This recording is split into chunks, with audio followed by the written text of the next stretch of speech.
Hello guys, कसे आहात? So welcome to my mini vlog.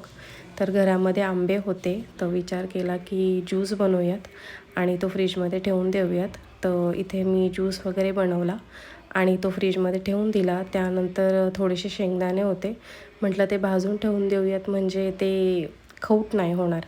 So ते भाजले ठेवले. आणि गाईच आमचा चिकू जो आहे तो 1 वीकपासनं आजारी आहे, काही खात पीत नाही आहे.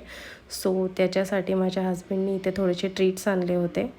हे स्टिक्स त्याला खूप जास्त आवडतात, सो आम्हाला वाटलं तो खाईल. तर त्यानंतर आम्ही स्टिक्स आणले, त्याला दिले आणि त्याने खाल्ले. तर त्याच्यानंतर दुपारून थोडंसं काम होतं, त्यामुळे मी आणि माझे हजबंड बाहेर गेलो होतो. घरी आलो त्यानंतर खूप डोकं दुखत होतं, तर म्हटलं आपण चहा पिऊयात. तो इथे चहा अँड ऑल केला आणि संध्याकाळी मीन्स रात्री आमच्या इकडे आज जरासा पाऊस झाला.